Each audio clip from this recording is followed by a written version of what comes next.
Web Créateur, épisode 4, go go go! Bienvenue sur Web Créateur, le podcast des entrepreneurs qui préfèrent créer un business profitable sur Internet, au service de leur vie, plutôt que d'être enfermés dans une boîte. Et maintenant, votre présentateur, Vanak Tok. Salut à tous et bienvenue sur ce nouvel épisode de Web Créateur. Aujourd'hui, je reçois à nouveau une femme. C'est Audrey Perrin. Comme vous allez le voir durant l'interview, Audrey est spécialisée dans l'immobilier et plus spécifiquement dans la colocation. En plus d'avoir un certain nombre d'investissements immobiliers qui lui génèrent mensuellement du cash flow, Audrey a également un business en ligne avec lequel elle propose du coaching, un accompagnement de personnes qui souhaitent investir dans une colocation et ce, de A à Z, depuis le tout début de la prospection, de la recherche d'un appartement ou d'un bien quelconque, jusqu'à la concrétisation, à savoir l'acte d'achat final. Comme vous allez le découvrir, Audrey est experte dans son domaine. Elle a accompagné un très célèbre Olivier Seban dans plusieurs de ses séminaires et elle nous délivre un certain nombre de pépites très intéressantes tout au long de cet épisode. Si ce n'est pas déjà fait, je vous propose de vous abonner à ce podcast sur l'application ou sur l'appareil de votre choix pour être notifié à chaque parution d'une nouvelle émission. Sans plus tarder, je vous laisse avec l'interview d'Audrey Perrin.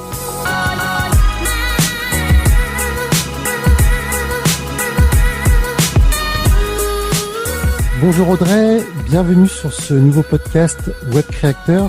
Je suis ravi de t'accueillir parmi les invités, les interviewés de ce podcast. Donc Audrey, toi aujourd'hui tu as un business en ligne et des colocations. Est-ce que tu peux te présenter en quelques minutes pour que mon audience te connaisse un peu plus? Merci, bonjour bonjour Vanak, je te remercie déjà de m'avoir invité. Bonjour à tous. Donc effectivement, je te remercie une deuxième fois de me faire l'honneur et de me choisir. J'ai la chance de représenter la gente féminine à travers tes podcasts. Donc qui suis-je? Donc je suis Audrey, comme tu l'as dit il y a quelques secondes. J'ai effectivement un business sur Internet. En fait, j'en ai plusieurs, mais un principal puisque je gère un blog et effectivement, je vis aujourd'hui de mes colocations. On en parlera parce que je sais que toi aussi tu as des colocations. Donc ça peut être pas mal. Tout à fait. Du coup, aujourd'hui au niveau business sur Internet, c'est principalement un blog. Tu as également une chaîne YouTube ou tout est centralisé, ouais. Alors effectivement, j'ai tout ça. Donc j'ai le blog principal qui s'appelle lesrevenusautrement.fr. Et ensuite effectivement, j'ai tout ce qui va avec la chaîne YouTube comme tu l'as dit, du même nom, avec la page Facebook, un compte Instagram, Twitter, etc. Tout simplement pour pouvoir faire en sorte que chaque profil de personne puisse trouver son compte sur le média qu'il utilise en fait.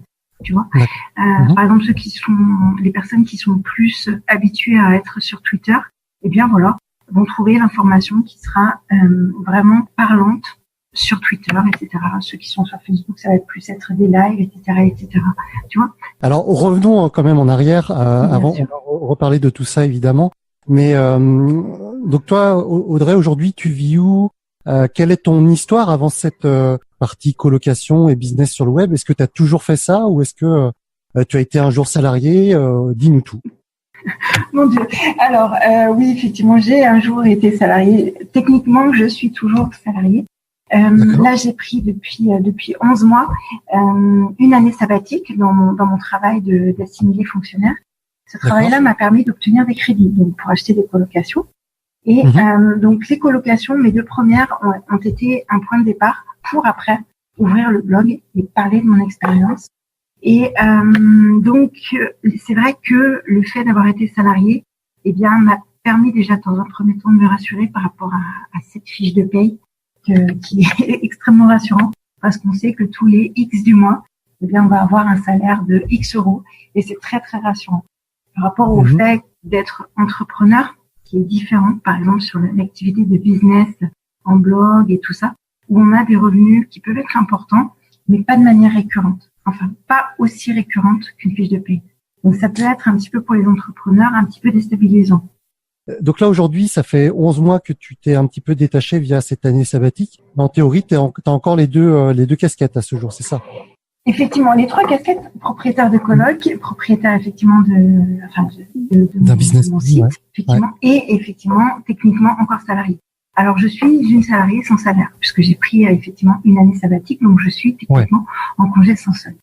D'ailleurs, c'est une petite astuce pour les personnes qui peut-être voudraient entre guillemets faire comme moi.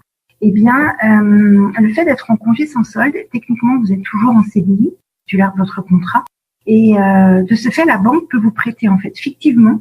Elle va reprendre comme si vous aviez vos anciens salaires et elle peut vous prêter. Donc ça peut être vraiment une astuce très importante. Là, j'ai acheté encore un autre bien grâce à cette astuce-là, puisque je fais toujours partie de mon effectif. Je ne suis pas licenciée, je n'ai pas droit au chômage, etc., etc. Donc ça peut être quelque chose qui peut être intéressant parce que l'année sabbatique permet d'avoir du temps que l'on n'a pas forcément lorsqu'on est vraiment, vraiment, vraiment salarié. Donc ça, voilà, c'est une petite astuce, peut-être qui pourrait vous être utile. Ouais. Effectivement, merci de cette astuce. Je la connaissais pas et même à ce jour, j'ai quitté mon emploi il y a presque un an déjà, mon Dieu. Ouais. Et effectivement, je suis un peu bloqué en tant que nouvel entrepreneur et n'ayant pas encore eu une année entière d'exercice. Non, voilà. Elles sont un peu frileuses dans mes nouveaux projets, mais bon. C'est simplement parce que tu n'as pas trouvé encore le bon interlocuteur. Alors concrètement, cette astuce-là que je viens de vous dire, je l'ai apprise à mon banquier. Donc il est allé voir son directeur, il me fait, vous êtes sûr? Je fais oui. Et donc il est allé voir son directeur qui lui a confirmé, mais c'est vraiment quelque chose d'extrêmement rare.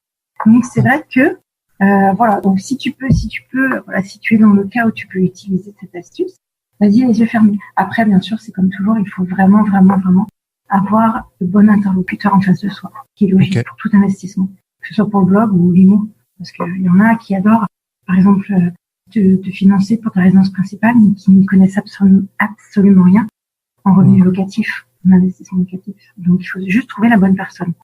Alors, mon histoire, simplement, juste rapidement, mon histoire, à la base, j'ai acheté mon premier appartement qui était censé être ma résidence principale, tout simplement par peur. Alors, c'est-à-dire que je vous ai dit que je travaillais dans une administration et j'ai vu, en fait, un jour, j'ai fait une simulation de retraite, en fait, juste comme ça pour voir, comme ça, tu sais, sur Internet et tout, enfin, voilà. Et là, j'ai eu, comme je disais, mais un choc, en fait.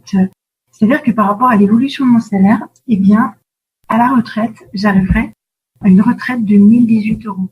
C'est-à-dire moins qu'un SMIC, mais c'était flippant. Donc, je me suis dit, mais c'est juste pas possible, dis-moi. Et ça, c'était en quelle année que tu as regardé ça? Ça, c'était, donc, mon premier investissement date de 2007. Donc, il y a un petit peu plus de 10 ans. Et là, du coup, c'était, c'était début 2007. Ok. Et ce que je voudrais rajouter, c'est là, tu as fait une simulation de ta retraite, à un instant T, mais sachant que rien ne nous garantit que la retraite existera encore, dans Ipsen. Donc, tout à fait, mais je ne savais pas tout ça, tous les bouquins, tout ça, il n'y avait pas tout ça. Je me suis dit, tiens, je vais voir plus tard, en travaillant toute ma vie dans l'administration, combien est-ce que je vais gagner. Et là, je me suis dit, mais c'est pas possible, sérieusement. Je me suis dit, mais vu le prix que je paye en location, ah non, il faut absolument que je sois au moins propriétaire de mon appartement. Donc c'est comme ça que ça a commencé. Et après, ça ne s'est pas tout à fait passé comme ça. J'étais locataire, en fait, dans la même résidence, j'étais locataire au deuxième. Et j'avais acheté un appartement au premier. Et donc, je le retapais un petit peu, je le mettais à mon nom. Et puis, il y a une de mes collègues qui cherchait un appartement pour sa fille qui était en études. Et elle m'a dit, Audrey, voilà, je recherche un appartement dans le secteur. Est-ce que tu en connais un? Je dis, écoute, si c'est temporaire, moi, je peux lui prêter le mien. Voilà, je vais le terminer dans une semaine, peut-être. Et puis, moi, ça me permettait de rester locataire. Et donc, cette petite jeune, en fait, me payait mon crédit et une partie de ma location en haut. Donc, tu vois, elle me payait 400 €. C'était un tout petit crédit, mais parce que j'avais pris sur très longtemps. Je payais 205 ou 218 € de crédit. Je ne me rappelle plus exactement. Donc, elle me payait largement tout ça. Et en plus, elle me payait une partie de ma location. Et après, cette petite jeune m'a dit, un jour, elle est venue toquer à la porte. Elle m'a dit, oui, bonjour, est-ce que ça vous embête si j'habite avec ma cousine dedans? En un week-end, j'ai gagné 100 €. Parce que je lui ai dit, écoutez, voilà, ça ne serait pas juste que vous payez 400 € à vous toute seule puisque vous serez deux. Donc, est-ce que si je vous propose 2 fois 250 €, est-ce que ça vous va? Et elles ont dit, sans souci. Et voilà, donc en un week-end, au lieu de 400 €, je gagnais 500 €. Donc, 100 € de plus en ne changeant absolument rien. Donc, c'est comme ça que la coloc est venue, en fait. D'accord. Tu peux nous rappeler dans quelle ville tu es, Audrey? Alors, c'est à côté de Lyon, c'est dans la banlieue lyonnaise. Voilà. Donc ça, c'était ton premier bien, donc le premier investissement. Bien, effectivement. Oui. Et donc ça, c'était 2007. Et ensuite, quelle est la suite de ton parcours? Tu t'es dit, effectivement, c'est un super bon plan. J'ai envie de continuer comme ça et je vais enchaîner. Alors j'ai eu une seconde peur. Alors la première, c'est celle du surendettement. Ça, c'est vraiment, je sais pas pourquoi, je ne sais pas. J'ai pas spécialement une famille qui était surendettée, mais voilà. Et ma seconde peur, en fait, c'est bien sûr la peur de manquer et c'est la peur des crédits aussi. Je n'aime absolument pas les crédits. C'est vraiment quelque chose qui m'est rédhibitoire. Et donc je vais tout faire pour effacer le plus possible mes crédits. Alors après, c'est vrai que dans l'immobilier, on en a souvent besoin à la vue des sommes quand même importantes que cela engendre. Donc c'est vrai qu'on c'est quand même malgré tout nécessaire. Pourquoi je dis ça? Tout simplement parce que mon premier bien, celui dont j'ai parlé, je l'ai payé pour moitié avec ce que j'avais de côté et pour l'autre moitié en crédit. Alors cette notion est importante parce que pour l'achat de mon deuxième bien, 2 ans plus tard, celui-ci, je l'ai acheté cash. Mais ça a été extrêmement important. Ma deuxième acquisition, toujours pareil, enfin non, pas toujours pareil. C'était une de mes voisines, voilà, qui habitait tout en haut, qui un jour est venue, m'a demandé de venir. Moi, je l'aidais, c'est une personne âgée, et je l'aidais à monter ses courses, etc., etc. Et elle me dit, Audrey, assieds-toi. Et elle me dit, toi qui es dans l'immobilier, j'ai acheté un appartement. Elle me dit, qu'est-ce que tu penses de mon appart et tout ça. Je dis, écoutez, il est bien, il est tout petit, mais il est vieux, mais il est sain, donc pour vous, il vaut la suite. Et puis on discute, puis à un moment, elle me dit, combien est-ce que tu as sur ton compte? Et là, je dis, on se connaît quand même pas tant que ça. Et je lui dis, comme ça, je lui dis, pourquoi? Elle me dit, réponds. Okay. Je lui fais, 21 000 €. Elle me dit, très bien, je te le vends pour ce prix.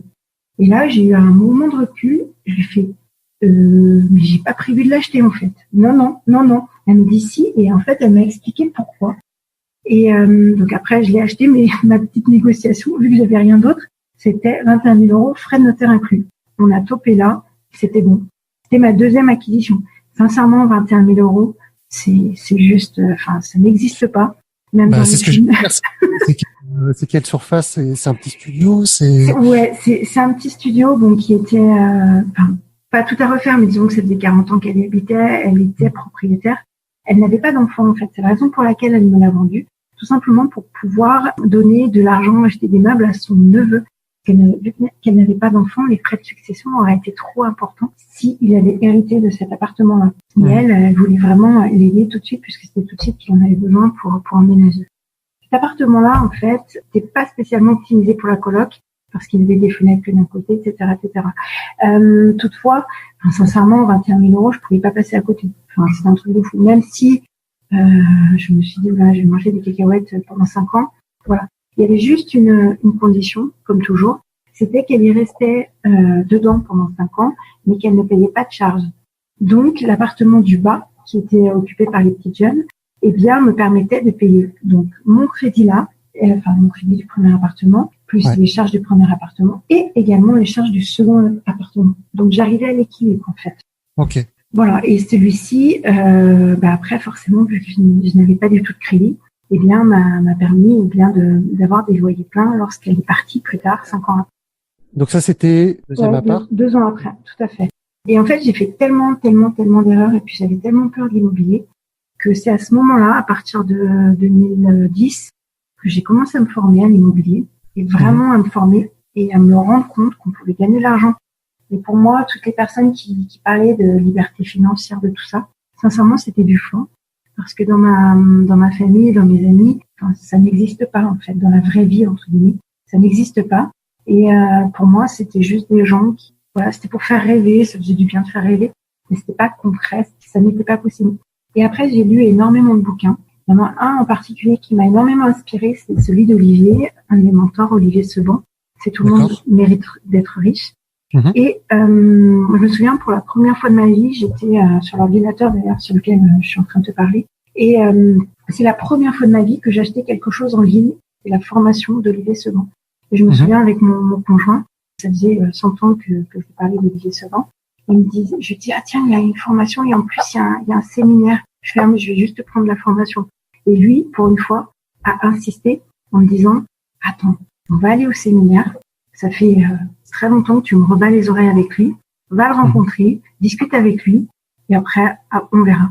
Et c'était la première fois de ma vie que j'assistais à un séminaire et ça a été une révélation en fait. Donc là, on est en 2010, c'est ça? Ouais, un petit peu plus, entre 2010 et 2014. Voilà, j'ai mis à peu près 4 ans pour lire beaucoup de livres. Ah oui, d'accord. Okay. Voilà, ouais, tout à fait. Et puis parce que j'ai fait tellement d'erreurs, je n'ai pas du tout négocié mon premier bien et je payais. Il était en nu, donc je payais énormément d'impôts. Je ne savais pas tout ce que je savais aujourd'hui. Aujourd'hui, je ne referais pas la même chose, tu vois. D'accord. Et donc ce séminaire, la formation en question, c'est IMO2A, c'est ça? Alors effectivement, c'était l'ancêtre de IMO2A, mais ça ressemble maintenant effectivement à IMO2A. Et ça a été vraiment, c'était une révélation. Et en fait, mon défi, parce que je fonctionne énormément avec des défis, ça a été en fait, il fallait que je parle à Olivier avant de partir. Et je me souviens d'ailleurs, il en rigolait après. Quand je lui ai parlé, en fait, j'avais les jambes qui tremblaient. Enfin, il s'en est jamais aperçu. Et je lui ai dit quelque chose. Et après, dans l'assemblée, il a répondu à ma question. Il m'a dit oui, la jeune fille qui m'a demandé ça, mais j'aimerais bien la revoir tout de suite après parce que ça a suscité je lui avais posé une question, je me souviens plus exactement de la question, mais ça avait suscité son intérêt et justement, il voulait me revoir après. Et après, c'était le début d'un long parcours. Donc voilà. D'accord. Et c'était juste génial. En fait. Et donc concrètement, après ce séminaire, après cette formation que tu as reçue, Olivier Seban, quelles ont été tes actions, comment est-ce que tu as évolué après avoir déjà investi dans 2 appartements, mais quelle est la suite? Alors la suite, c'est que j'ai énormément appris et puis je me suis aperçue que j'arrivais à répondre à des questions que certaines personnes se posaient. Comment est-ce qu'on obtient du cash flow? Comment on optimise des biens? Et je me suis rendu compte en fait que les gens à chaque fois venaient de me poser des questions parce que dans mes colocations je faisais des essais. Alors des fois ça marchait, des fois ça ne fonctionnait pas et j'obtenais quand même un cash flow très important. Et les gens me disaient mais comment tu fais dans ce cas-là si tu as je sais pas l'électricité, si tu as ci, si tu as ça, des choses très concrètes. Et je leur répondais et ça fonctionnait lorsqu'ils appliquaient tout ça. Et je me suis dit tiens, ça peut être pas mal. Donc là j'ai décidé en 2014 d'ouvrir le blog. Je vous ai parlé tout à l'heure de la moitié de crédit que j'ai utilisé pour acheter mon premier appartement, l'autre côté cash et le deuxième cash. Tout simplement en fait c'est une détermination en fait. C'est-à-dire que initialement on m'avait dit non pour un crédit et je ne supporte pas qu'on me dise non. Donc c'est la raison pour laquelle en fait j'ai dit ah ouais, on m'a dit non. Donc comment je fais pour obtenir un oui? Donc c'est pour ça que j'ai acheté ça et ça. Et maintenant lorsque je vais voir les banquiers, même sans CDI ou sans salaire, pas sans CDI, sans salaire, mais ils me disent oui, pas de souci, parce que j'ai des loyers pleins qui rentrent. Ça, c'est différent. Tu vois? Donc, t'as lancé ce blog en 2014. Tu as, les années qui précédaient, répondu à plein de personnes de ton entourage qui te posaient des questions sur cette spécialité que tu avais acquise finalement en étant passé à l'action, en ayant ces colocations que tu as mis en place. Et aujourd'hui, t'en es à combien de biens en tout?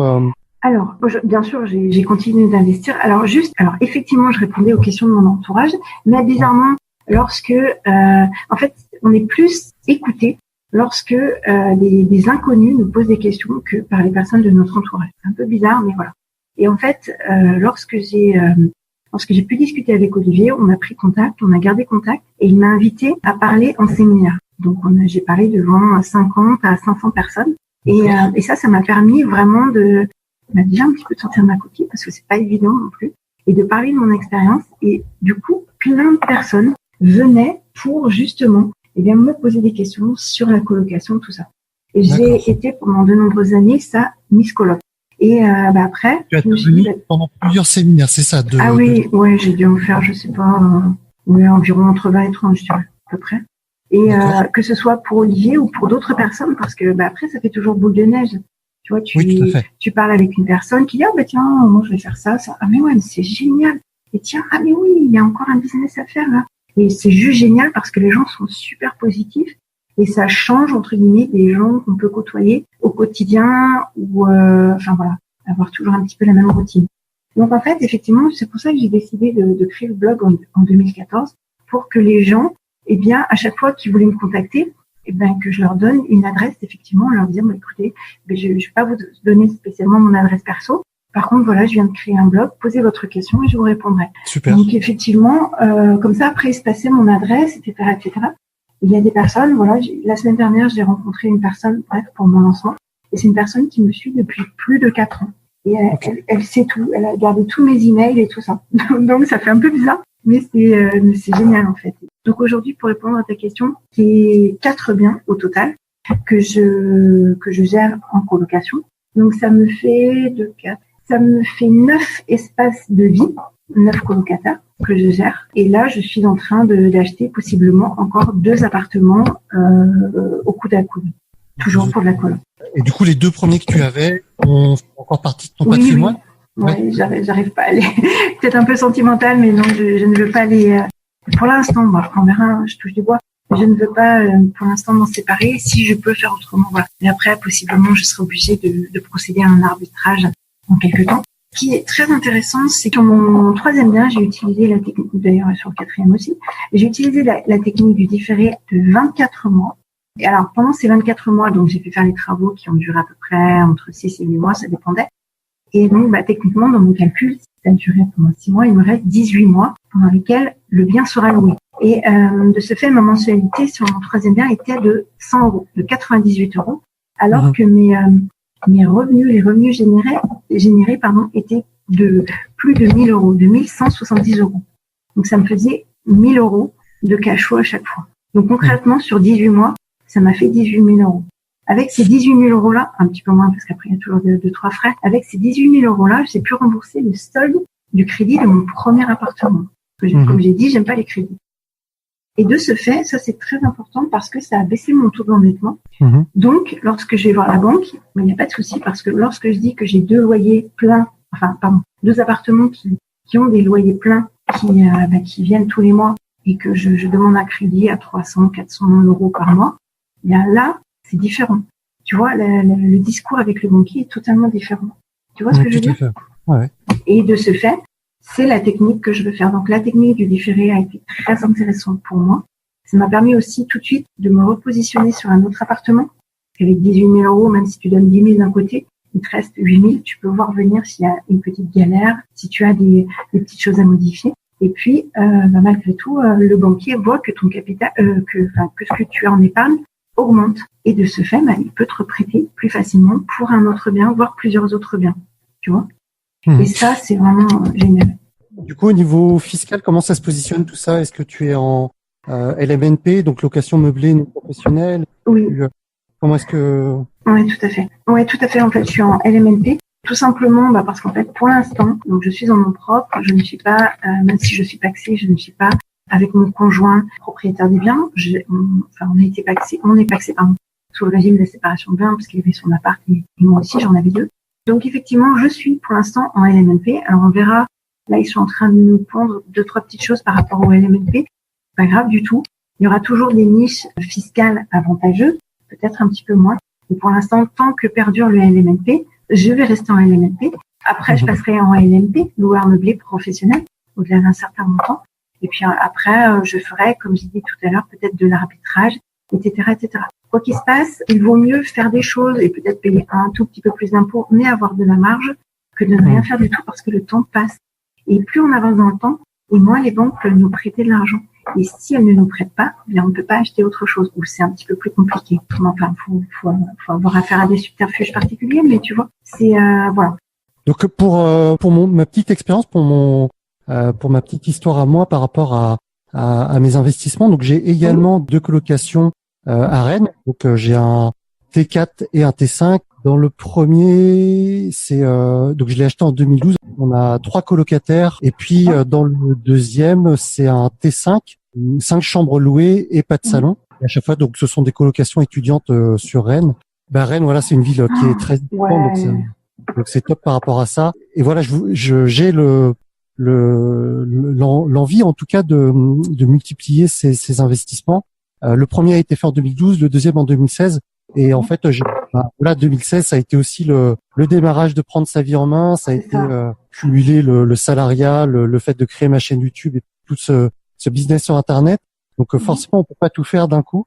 Mais voilà, je sais que dans les futures années, j'ai cette envie de multiplier ces opérations pour avoir plusieurs actifs, pour pas mettre les œufs dans le même panier, avoir un business qui fonctionne, mais aussi des investissements rentables tout de suite et pas attendre et pas dans 20 ans pour prendre le slogan de quelqu'un d'autre que j'inviterai peut-être un jour sur ce podcast. Bref, j'ai l'envie de recommencer. J'en ai parlé à la banque, mais effectivement pour l'instant elle est un peu réticente par rapport au fait que j'ai quitté ma vie de salarié il y a quelques mois seulement et que j'ai pas encore fini ma première année d'exercice.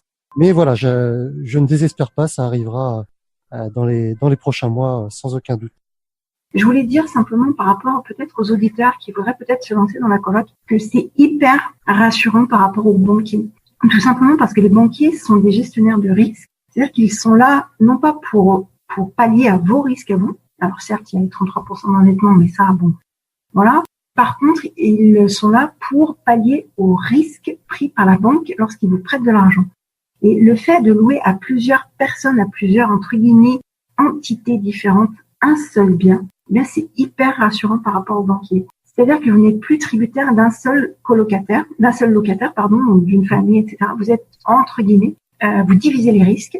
Et c'est un petit peu comme un gâteau, en fait. Je prends souvent cet exemple d'un gâteau. Si vous achetez, entre guillemets, un gros gâteau, peut-être que, j'en sais rien, vous allez payer 10 €, c'est vraiment un très gros gâteau.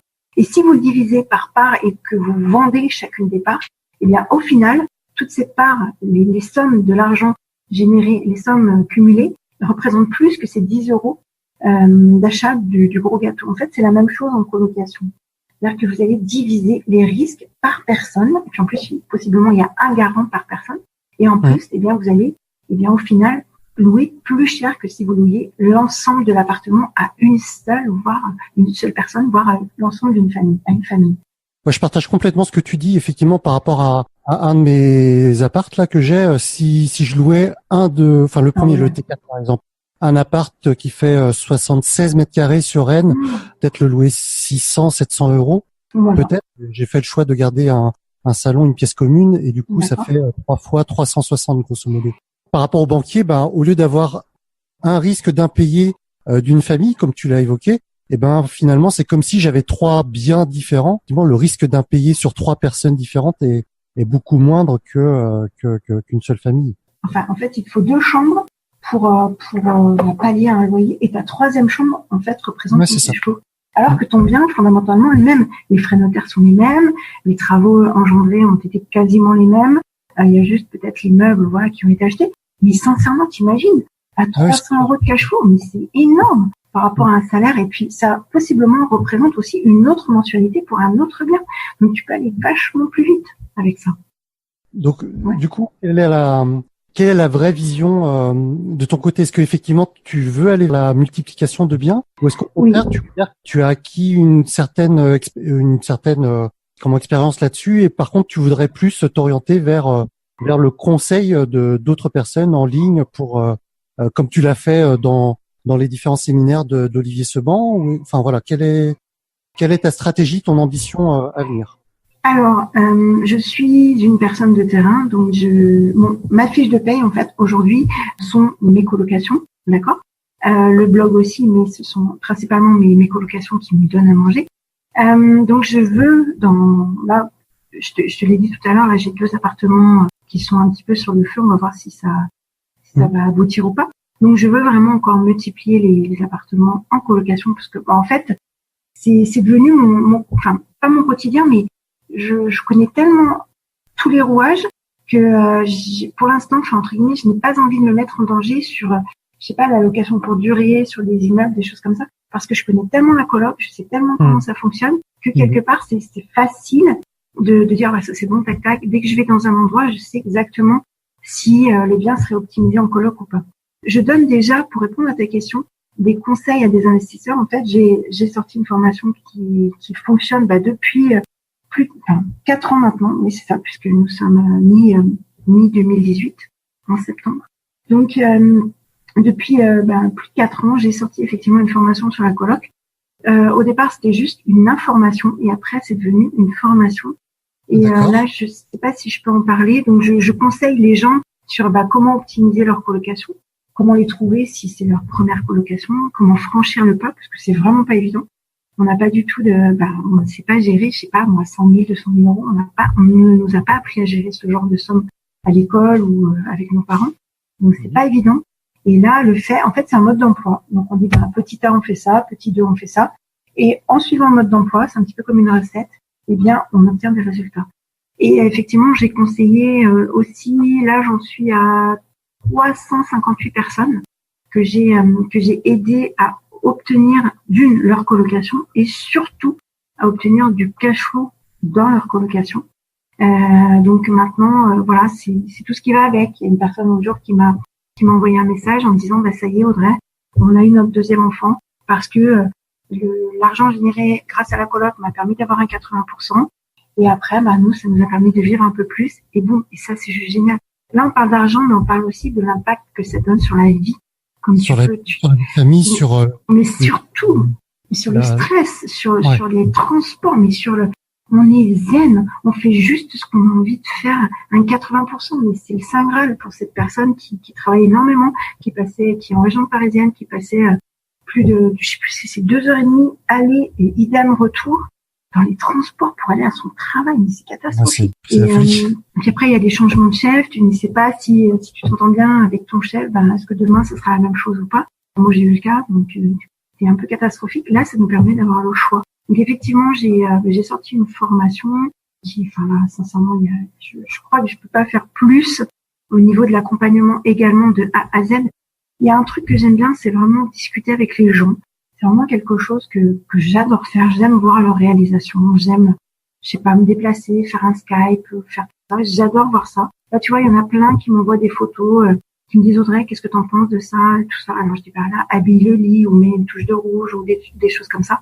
Ou un peu de feng shui, des choses comme ça. Et après, je leur demande des réalisations, des photos après. Et à chaque fois, ils cartonnent, quoi. Et je le vois, c'est un truc de fou. Concrètement, comment ça se passe? Donc cet accompagnement, ce sont des modules en ligne exclusivement, ou est-ce que tu as des interventions en one-to-one ou en webconférence régulièrement? Comment ça s'articule tout ça? Alors, pour l'instant, il y a une formation en ligne. Donc déjà une formation numérique, parce que parce que j'ai des personnes par exemple qui habitent à La Réunion, on connaît pas forcément, on a à peu près le même décalage horaire, mais voilà. Par contre, j'ai des personnes qui sont en Belgique ou au Canada, qui suivent effectivement ma formation. Donc là, avec le décalage, c'est pas évident. Donc la formation en ligne, clairement, c'est ce que j'ai trouvé le mieux. Je fais des vidéos, il y a des documents que j'utilise vraiment dans mes colocations, que je diffuse, que j'ai retravaillé, que je diffuse. Il y a des trucs que les gens ne trouveront absolument nulle part, des astuces, très très très très très propres. Il y a vraiment du terrain. Il y a vraiment ce que je dis, vraiment pour optimiser son cash flow.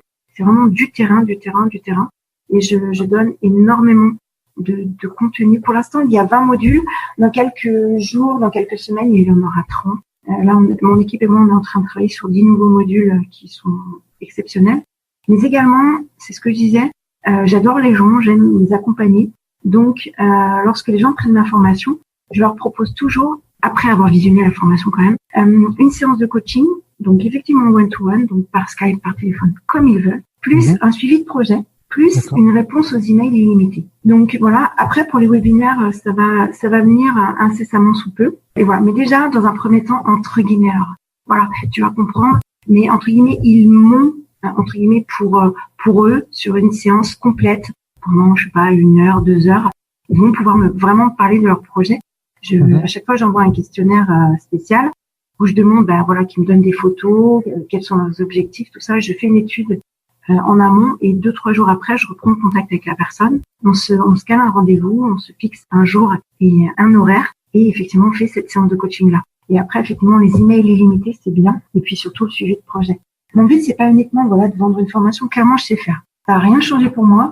des biens, je peux en visiter 50, ça ne va rien changer. Je vais toujours faire des propositions sur ce qui m'intéresse, etc. Par contre, c'est vrai que je gagne aussi de l'argent avec cette vente de formation, ce qui est vrai, mais aussi, sincèrement, par rapport, entre guillemets, à d'autres personnes qui lanceraient des formations sur la coloc, je suis une vraie personne, j'existe, on peut me rencontrer, je fais souvent des événements, etc., etc.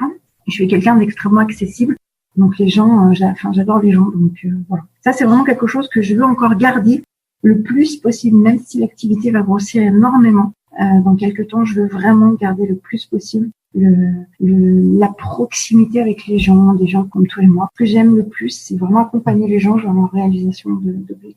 Grosso modo, les personnes qui souscriraient à ta formation, combien de temps est-ce qu'elles mettent en moyenne à passer à l'action? Parce que c'est toujours parce que dans tout grand projet, c'est toujours ce premier pas, ce fameux premier pas qui fait si peur, qui bloque tant de personnes à avancer dans leur vie, à avancer vers leur réussite. Là aujourd'hui, est-ce que tu saurais dire déjà si tout le monde arrive à passer à l'action, et puis dans ceux qui y passent, quelle est la moyenne entre le moment où ils souscrivent et le moment où ils font effectivement le premier achat? Alors si je parle d'une moyenne, tu vas me dire c'est pas possible. Alors je vais te parler il y a des personnes, certes, alors tout le monde ne passe pas à l'action.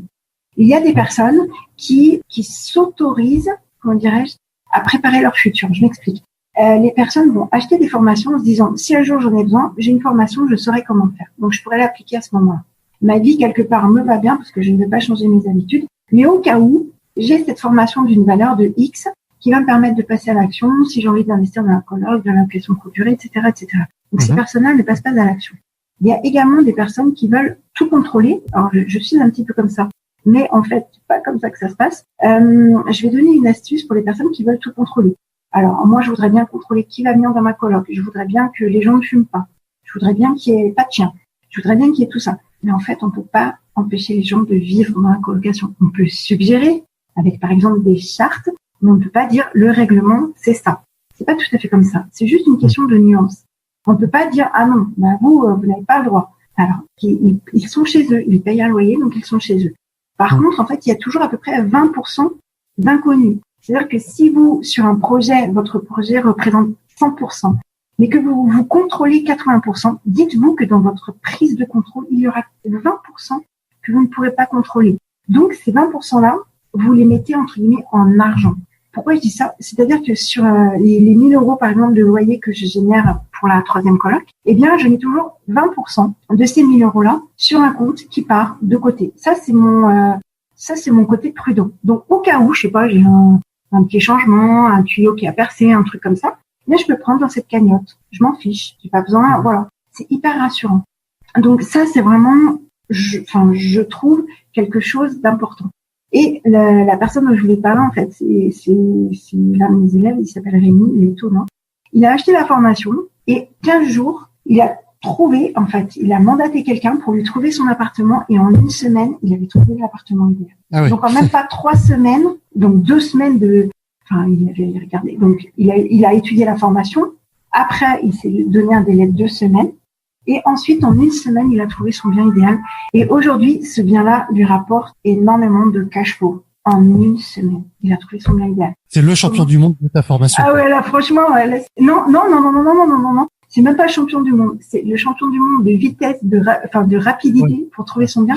Mais mon champion du monde, c'est quelqu'un qui a acheté des immeubles complets qu'il gère en colocation. Et le patrimoine, c'était en mars ou avril. Je l'ai interviewé d'ailleurs, la vidéo sera diffusée bientôt. Lui, c'est mon champion du monde. En avril, il était à plus de 3 millions d'euros de patrimoine. Mais lui, bon, voilà, il avait une bonne situation. Mais en fait, il m'a dit, Audrey, donc il a acheté ma formation. Il m'a impressionné. Il m'a dit, oui, j'aimerais faire un étage par coloc. Donc, on a travaillé ensemble pour que les colocs ne se fassent pas concurrence. Et effectivement, eh bien, tellement que ça lui a plu, il a acheté l'immeuble d'à côté et c'est reparti. Et c'est juste un truc de fou. Alors lui, c'est mon champion du monde toute catégorie. Et il est génial. Je te dis même pas le cash flow qu'il génère en fait. C'est un truc de malade mental. Donc voilà, donc tu vois, les gens, quand on se donne la peine, mais c'est pas évident de sortir de sa zone de confort. C'est pas facile parce que après on a aussi la pression familiale. Oui, tu vas faire un petit de conneries.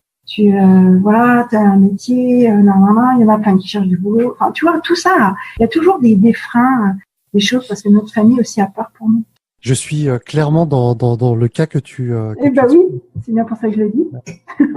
Entre la ligne directrice qui nous est annoncée depuis tout petit, il faut faire de longues études, il faut avoir un bon métier, un CDI, etc. Et puis le moment où je leur dis je vais tout abandonner et puis je vais me lancer sur YouTube. Ça leur a fait un peu peur. Bon, j'ai accepté le risque et puis aujourd'hui j'allais dire je suis le papa le plus heureux au monde, mais c'est vraiment ça, c'est que ça me permet vraiment de passer du temps avec ma fille et de passer du temps en famille et bref, je vais pas revenir sur mon histoire, vous la connaissez pour ceux qui me suivent. Donc ça c'est notre pourquoi. C'est pourquoi on parle de coloc, pourquoi on parle de business. Et puis même ça nous permet de voir si on est capable de le faire. Parce que sincèrement, acheter un bien, fondamentalement, c'est pas si compliqué. On trouve un bien, on va à la banque, on passe chez le notaire, ça y est, on a un bien. Quand on n'est jamais rentré dedans, quand on se lance ce défi, c'est ça qui est challengeant, mais c'est ça qui fait peur et qui nous empêche de sortir de notre zone de confort. Mais effectivement, une fois qu'on a passé le cap, et c'est tout le temps comme ça. Le premier pas, c'est toujours plus compliqué. Et puis, au final, après avoir pris un peu de recul, on se dit, finalement, c'était rien du tout. Et en fait, trop peu de personnes passent à l'action, trop peu de personnes sortent de leur zone de confort. Mais ouais, toi, comme tu l'as dit, tu fonctionnes par défi. Moi, je suis un peu comme ça aussi. Mais c'est exactement ça. Et en plus, le truc, c'est que je pense que tu as rencontré aussi pas mal d'investisseurs. Dès qu'on a un truc qui fonctionne, on n'a qu'une envie, c'est de dupliquer. T'en as un petit, après un autre, allez, peut-être que j'ai eu un coup de chance, après le deuxième, ok, après le troisième, après tu dis, je vais en faire deux d'un coup. Parce qu'après, on connaît tout, donc on n'a plus peur, puisque cet inconnu de départ n'est plus inconnu, ça fait partie de notre quotidien. Et puis surtout, savoir pourquoi on le fait. Toi, il y a ta fille, il y avait ton ras-le-bol aussi, c'est au bout d'un moment, on peut plus, on n'y arrive plus. Il faut absolument qu'on fasse quelque chose, qu'on voit aussi si on en est capable. On dit non, c'est bon, j'ai juste plus envie de travailler juste pour un truc avec lequel je suis plus d'accord. J'ai juste envie de vivre juste à côté là, s'il vous plaît. Et tout en gardant mes revenus. Et c'est un petit peu ça aussi. Vos pourquoi peuvent très très très bien être vos enfants, votre famille. C'est un truc de fou. Donc, et après on va vous demander, on va vous dire, mais comment t'as fait? Tu vois, pour aller un petit peu plus loin, là j'ai fait un entretien de rupture conventionnelle. Et en fait, c'était assez drôle. Alors l'une des personnes qui étaient dans le bureau, en fait, la personne de direction, m'a dit, mais combien tu gagnes avec le blog? J'ai dit, ça ne vous regarde pas. Et elle me dit, mais nous, de toute façon, on t'attend pour revenir travailler. J'ai dit, mais sérieusement, vous pensez vraiment que je vais revenir travailler? Les revenus de mes locations me génèrent quasiment 2 fois le salaire que j'avais. Et là, ça te permet d'avoir le choix. Ça me permet d'avoir le choix. C'est un truc de fou. Et du coup, la différence de discussion est énorme. C'est-à-dire que vu que tu as le choix, tu peux te permettre, entre guillemets, de dire zut, tu vois, de dire non, j'ai juste plus envie, donnez-moi quelque chose qui me motive, tu vois, ou alors je pars, je fais autre chose, tu vois. Donc c'est ça, en fait, le fait d'avoir le choix, c'est le luxe suprême pour moi. Enfin, voilà. Je suis complètement d'accord avec toi. Cool. Audrey, quel conseil donnerais-tu à toi-même 10 ans plus tôt? Mon Dieu. À moi-même, je crois que le conseil que je me donnerais, c'est d'essayer de me faire confiance. Alors ça, c'est super dur parce qu'étant une fille, et puis souvent on m'a dit oui, tu n'y arriveras pas, non, c'est pas pour toi. Et bien de me dire et pourquoi pas, mais d'en être un petit peu plus convaincue. Peut-être que je lirais plus tôt. Alors, je n'ai pas été une grande lectrice. Mais il y avait des trucs chiants en fait à l'école. Alors, après, il y avait bien sûr les doubles sens, il y avait des choses intéressantes. Mais si on m'avait donné, entre guillemets, c'est très bête, j'en parlais tout à l'heure, tout le monde mérite d'être riche au bac, ou alors père riche, père pauvre, ou je sais pas. Si on m'avait expliqué les cadrans du cash-flow, si on m'avait expliqué des choses comme ça, j'aurais été comme une dingue et j'aurais commencé avant. C'est ça. C'est vraiment de se faire confiance. Voilà. Après, le deuxième conseil, c'est, je vais dire de ne pas écouter sa famille, mais en même temps, ce sont des garde-fous. Et en même temps, vu qu'on se lance dans un truc que personne n'a fait, eux ont la sagesse aussi.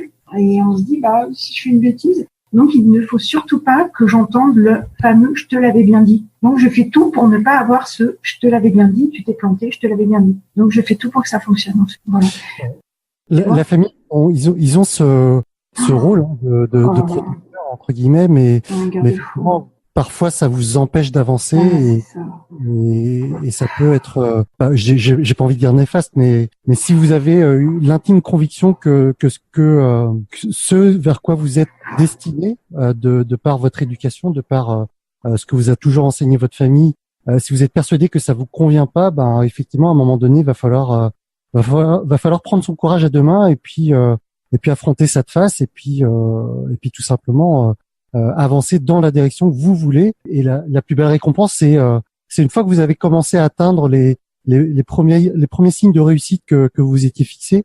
Et c'est là où quand vous allez montrer ça à votre famille ou à vos proches qui refusaient le chemin que vous avez choisi de prendre, c'est là où vous pouvez vous dire, vous voyez, j'avais raison, ça marche pour moi, je suis beaucoup plus heureux comme ça, je suis beaucoup plus épanoui. Et essayer d'avoir ces images-là en tête, essayer d'avoir comme on le disait tout à l'heure, d'avoir le pourquoi, comme si c'était déjà réalisé, d'avoir ce moment où vous êtes complètement épanoui dans ce que vous faites, comme si c'était déjà le cas, et ça vous aidera à avancer, même si autour de vous il y a des personnes qui effectivement sont contre ou voudraient que vous n'alliez pas dans ce chemin-là. Moi, en tout cas, je suis, comme je vous le disais, je suis le papa le plus heureux aujourd'hui au monde. Et si j'avais continué à comme je le faisais avant, si j'étais encore salarié, des choses comme ça, je suis pas sûr que je serais au même niveau de bonheur aujourd'hui. Mais voilà, c'est le petit conseil du jour. N'écoutez pas toujours les personnes qui sont là malgré tout pour vous protéger. Ça peut vous freiner dans votre avancée, malheureusement. Rebonjour à tous. Donc désolé, on a dû être coupé. Ce sont les aléas non pas du direct, mais de la vie réelle. Mais on reprend là où on s'était arrêté avec Audrey. Donc on en était à parler de l'entourage. Donc Audrey, toi tu disais, tu étais en train de dire que toi ton truc c'était effectivement de plus trop parler aux personnes qui pouvaient être négatives dans ton avancée vers ton succès, vers ce qui est important pour toi. Et je te laisse reprendre à partir de ce moment-là. Alors effectivement, c'est ce que je disais, notamment en fait, j'ai en tête notamment mes parents, pour qui en fait toute cette génération d'infopreneurs, de nouveaux métiers créés sur Internet, d'investissement, tout ça, eh bien, enfin même de niches fiscales, telles que VNLT, etc. Eh bien, ça ne leur parle absolument pas. Voilà, pour la petite histoire, ils sont toujours locataires, donc voilà, ils n'ont jamais franchi le pas de l'investissement, ne serait-ce que pour la résidence principale. Et d'ailleurs, ma maman, au jour d'aujourd'hui, s'en mord les doigts. Donc concrètement, ils ont payé en fait toute leur vie un loyer pour une location dans laquelle ils vivent toujours. Voilà, mais c'est vrai que si on fait le cumul de toutes les locations qu'ils ont versées, tous les loyers qu'ils ont versés, techniquement la maison dans laquelle ils habitent a été remboursée 3 fois. Donc au bout d'un moment, si on se pose la question, entre guillemets, de sa fin de vie, on se dit qu'est-ce que je veux, qu'est-ce qui sera mieux pour moi, on ne connaît pas l'avenir. Mais c'est vrai que mes parents sont assez défaitistes, mais comme je l'ai dit, c'est un petit peu par amour pour moi, parce qu'ils ont peur, donc ils ont peur, donc c'est pareil, que je fasse des bêtises, je pense que c'est pareil. Et j'ai une espèce de méthode pour un petit peu pallier parce que des fois on n'a pas toujours le moral lorsqu'on investit, c'est pas évident, ou lorsqu'effectivement je travaille sur Internet, quand j'ai dit que je voulais quitter mon job, voilà, mon Dieu, c'était la fin du monde. En fait, c'est tout simplement de m'entourer de personnes qui ont les mêmes centres d'intérêt sur ce sujet-là. Vraiment, je participe énormément à des networking, à des discussions, ou même à des discussions, ne serait-ce qu'avec mes élèves ou des gens, voilà, qui veulent parler d'immobilier, qui veulent parler de cash flow, tout simplement de fiscalité. J'adore ça. Je me sens comme un poisson dans l'eau si on parle d'immobilier et aussi d'infoprenariat. C'est vraiment c'est hyper boostant. Je vois aussi les résultats des autres. On a un petit peu ce que les gens un petit peu ne voient pas. On a un petit peu le derrière, un petit peu comme un cinéma, comme un film. Et nous, on voit vraiment quels sont les chiffres qu'ils génèrent, etc. Donc concrètement, c'est possible. Ouais, je voudrais rebondir sur ce que tu dis. Ouais, effectivement, je partage complètement. Avec Facebook aujourd'hui et tous les réseaux sociaux, c'est vraiment de plus en plus facile de s'entourer de personnes avec le même état d'esprit, le même mindset, les mêmes centres d'intérêt. Donc ça, c'est la première étape. Et effectivement, comme l'a dit Audrey, le fait de participer à des séminaires, à des conférences, ça vous permet de rencontrer des gens en vrai qui ont les mêmes objectifs ou en tout cas les mêmes envies. Et même si tout le monde n'a pas forcément encore investi, le fait de parler avec d'autres personnes qui ont l'envie, ne serait-ce que l'envie, ça booste déjà. Et après, le fait de partager avec des personnes qui elles-mêmes ont déjà investi ou ont déjà un business en ligne rentable, quel que soit le domaine. Hein. Là, on parle d'immobilier forcément beaucoup avec toi, mais on le verra tout au long des épisodes de ce podcast qu'il y a plein de business en ligne sur plein de sujets différents qui peuvent fonctionner, qui fonctionnent. Et c'est hyper motivant de voir qu'un tel a un business rentable sur le fait d'apprendre, enfin d'enseigner à d'autres personnes à chanter, ou le fait de, comme on l'a vu la semaine dernière avec Virginie, d'avoir un business sur le développement personnel, mais axé sur les femmes, axé sur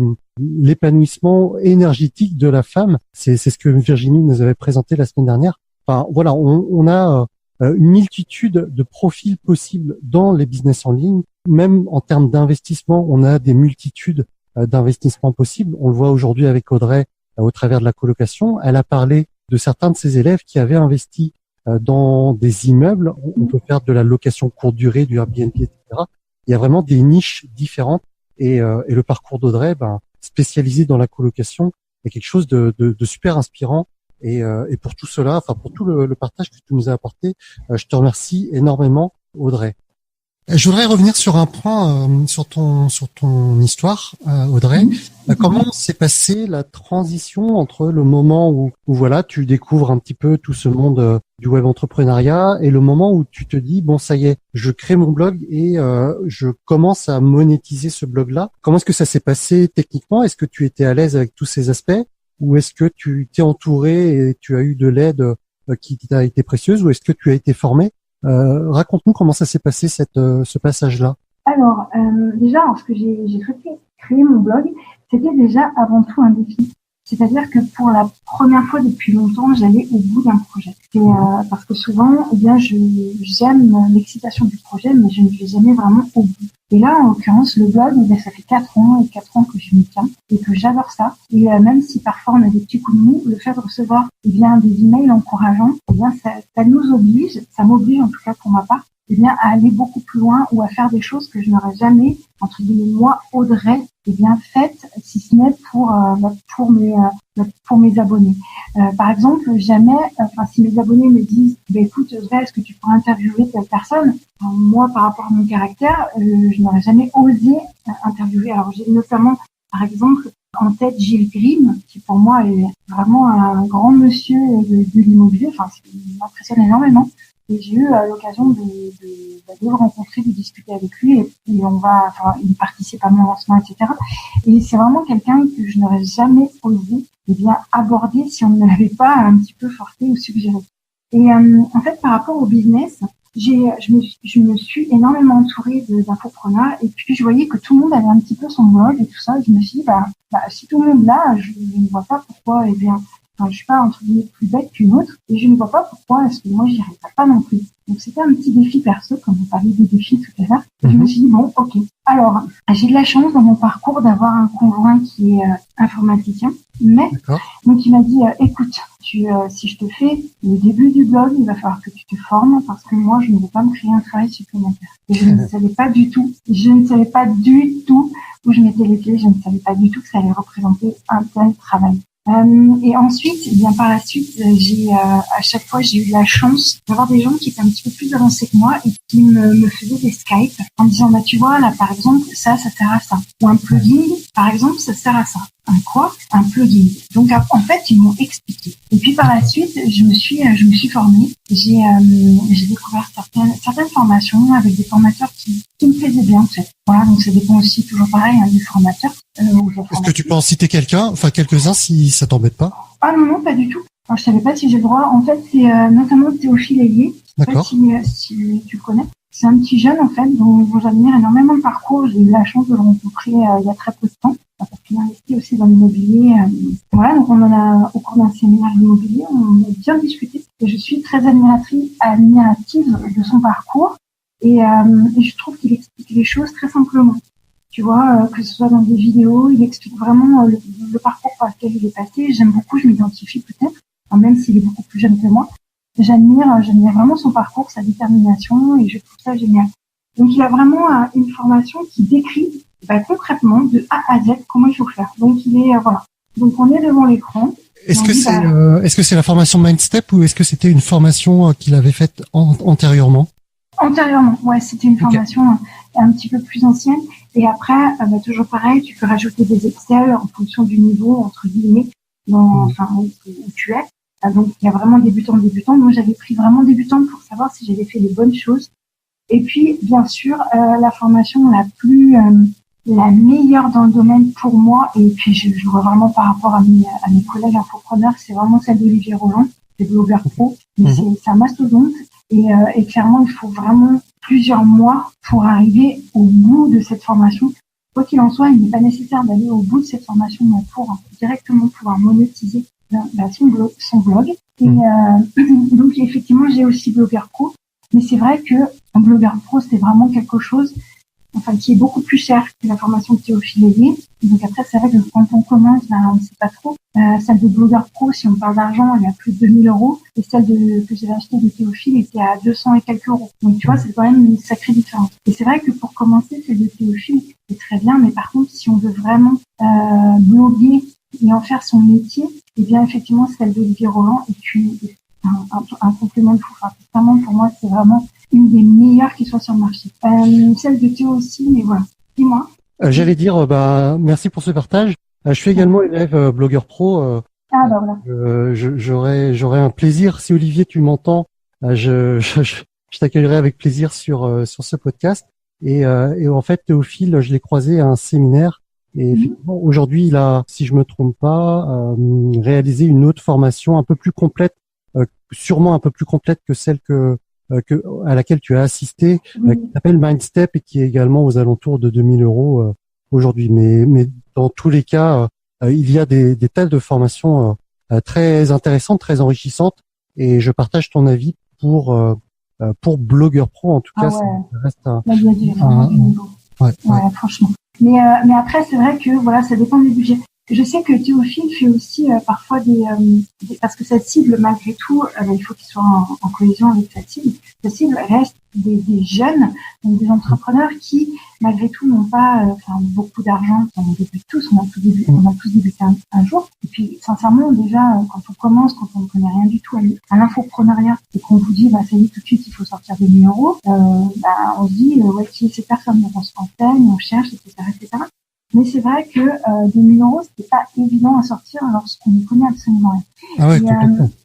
Et donc, eh bien, il existe aussi exactement, toujours pareil, le même principe de mastermind, des groupes aussi d'entraide, des personnes qui disent, écoute, moi, je sais faire un squelette de blog, par contre, je ne sais pas monétiser ma chaîne YouTube. Donc, en fait, les gens, tous, c'est vraiment un partage de connaissances. C'est-à-dire, écoute, moi, je vais me former sur comment on monétise une chaîne YouTube. Toi, pendant ce temps, tu vas faire le squelette du blog. Explique-moi un petit peu comment ça se passe. Fais-moi des fiches ou des choses comme ça. Et puis, ensemble, on va avancer sur chacun, sur nos blogs respectifs. C'est vrai que c'est pas évident.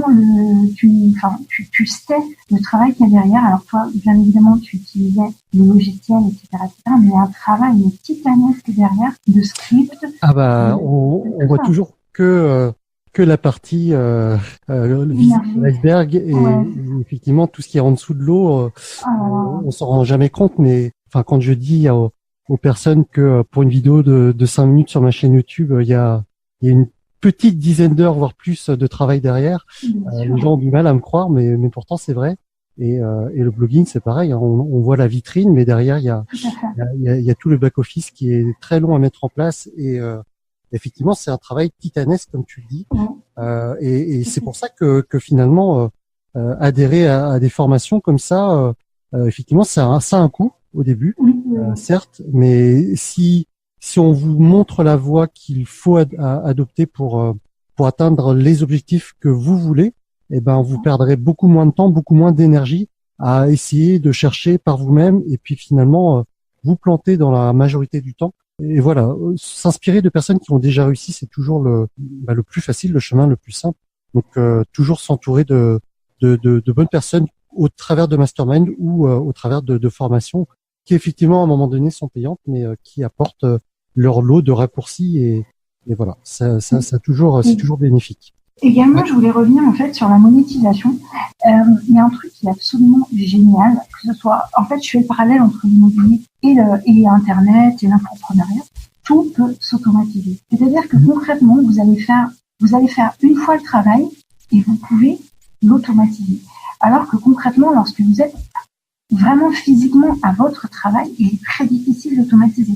Personnellement, j'avais des rendez-vous avec des gens, je ne peux pas automatiser ça. Enfin, si, à moins de mettre, entre guillemets, un avatar avec ma tête, c'est pas possible. Alors que sur Internet, lorsque j'étais, avec ces gens, je pouvais regarder 5 minutes après mon téléphone et je voyais que j'avais fait des ventes, alors que physiquement, je n'étais pas présente sur le site, sur le blog pour le faire avancer. Et la notion de temps sur Internet s'arrête. C'est-à-dire que concrètement, vous pouvez faire des ventes, 24 heures sur 24, 7 jours sur 7, mais pas qu'une fois. C'est vraiment la puissance des business sur Internet. Et c'est bien pour ça que le sous-titre, la tagline de ce podcast, c'est pour avoir un business au service de votre vie. Parce qu'à un moment donné, lorsque votre business en ligne tourne bien, lorsque vous avez soit des articles de blog, soit des vidéos YouTube, soit des épisodes de podcast qui tournent, que les gens écoutent au fur et à mesure et que derrière, vous proposez des choses qui peuvent intéresser votre public, soit vos auditeurs, soit vos lecteurs, soit vos spectateurs, eh bien, effectivement, vous allez avoir des ventes qui vont se faire en automatique, même lorsque vous êtes au sport, même lorsque vous dormez, même lorsque vous faites toute autre activité. Et c'est vraiment la puissance d'Internet. C'est pour ça que ce podcast existe, pour vous montrer que c'est vrai, dans n'importe quel domaine. Et encore une fois, on peut évoquer le sujet, le profil d'Audrey au niveau de l'immobilier, mais dans plein d'autres domaines également qu'on découvrira au fur et à mesure de nos interviews. Audrey, aujourd'hui, si les gens veulent te retrouver, donc on l'a évoqué un petit peu plus tôt, mais peut-être que tu pourrais nous rappeler les liens où les gens peuvent retrouver ce que tu proposes, tes programmes, et puis ou tout simplement rentrer en contact avec toi. Alors oui, effectivement, donc mon blog s'intitule lesrevenusautrement.fr.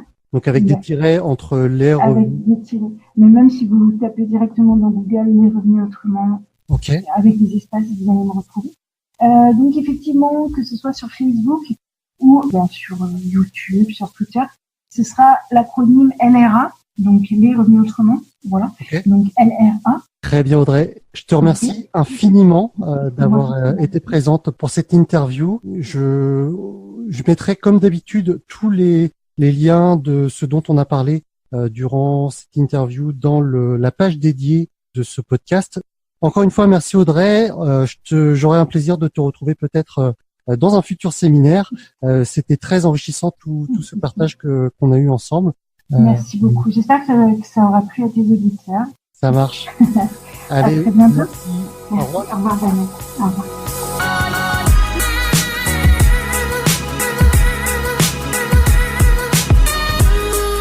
Voilà, j'espère que cet épisode avec Audrey Perrin vous aura intéressé. Comme d'habitude, il y a une page dédiée sur mon site internet, donc vous pourrez retrouver toutes les informations complémentaires sur webcreator.com/WCA004, webcreator.com/WCA004. Il y a en fait un résumé de l'épisode et puis tous les liens qui vous permettront de joindre Audrey et vous pourrez ainsi découvrir les formations qu'elle propose, son offre de coaching, etc., etc. La semaine prochaine, je vous retrouve avec un épisode très spécial, puisque je vais faire un épisode en solo, dans lequel je vais vous dévoiler ou vous rappeler les éléments vitaux d'un business en ligne. Je voudrais vous montrer en fait ce qui constitue le squelette d'un business en ligne. Ce que ça veut dire tout simplement, c'est que je vais vous dévoiler toutes les briques qui sont nécessaires et quasiment incontournables dans la création d'un business en ligne profitable. Ce sont toutes les choses qu'ont mis en place toutes les personnes qui ont été interviewées auparavant et toutes les personnes qui seront interviewées plus tard. On tourne toujours autour des mêmes briques. Si vous avez un jour l'intention de créer un business en ligne, eh bien il faudra que vous passiez par la mise en place de toutes ces briques-là. Bien entendu, pour être au courant de l'apparition de ce futur épisode, je vous invite à vous abonner au podcast sur l'application de votre choix. Et puis, si vous voulez m'encourager, et c'est vraiment très important pour moi, si vous voulez m'accompagner dans cette aventure, surtout n'hésitez pas à me laisser une review, une évaluation de 5 sur 5 sur iTunes ou sur l'application de votre choix. Je vous remercie de votre fidélité et de m'accompagner dans ce nouveau défi, dans ce nouveau projet qu'est Web Creator. Je vous donne rendez-vous la semaine prochaine pour le futur épisode. C'était Vanak pour Web Creator. Salut! Merci d'avoir écouté ce podcast.